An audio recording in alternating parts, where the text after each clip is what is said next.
I'll ask what is I guess maybe a common question for books like this one or any books. What made you write this one? You've written about Roosevelt. You've done biographies of Franklin Roosevelt, Benjamin Franklin, Ronald Reagan, numerous others. Why Sherman and Geronimo? I wanted to grapple with what I think is the fundamental question of American history. It's a comparable question for every other country, but how did the current configuration of law and politics take shape?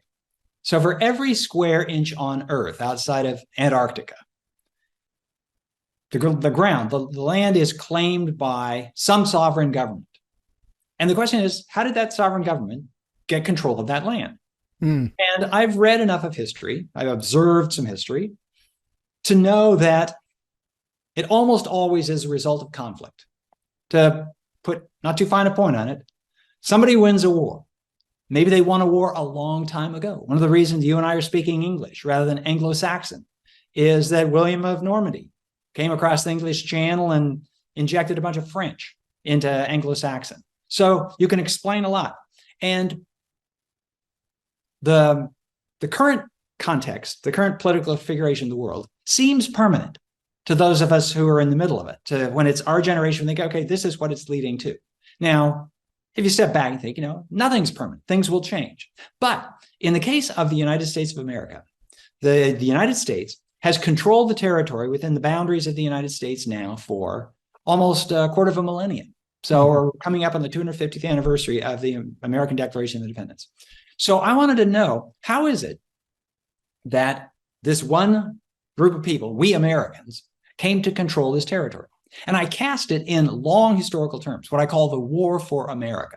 Now, readers will have to go along with my mild conceit when I say the War for America lasted 10,000 years, give or take a few thousand years. And what I mean is that from the time the first arrivals from Asia, this is the common thinking, maybe some came from Europe, but the common thinking was they arrived from Siberia and they came across the Bering Strait, except it wasn't a Bering Strait, it was dry land in those days.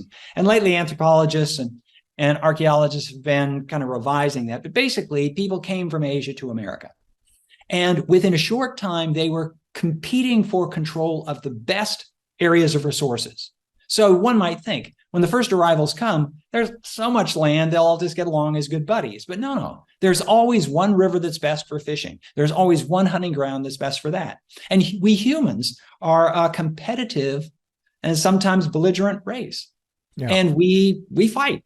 And so the way I propose this is that this War for America began 10,000 years ago. We don't know exactly when, we don't know exactly who the combatants were. But at the other end, I know exactly when the War for America ended. And I know exactly who the protagonists, the antagonists were. They were Sherman and Geronimo, and the date was 1886. Now that's going to sound oddly specific, but I'll explain what I mean. So my point here is that this war had been going on for a long time, and the war is over.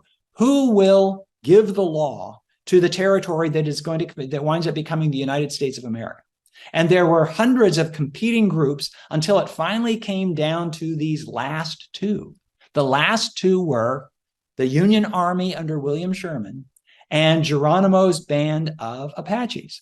And I say the last two because he was the last holdout. When Geronimo surrendered for the last time in 1886, that was it. There was no longer any organized opposition to the claim that the government of the United States of America controls all the land within the boundaries of the United States.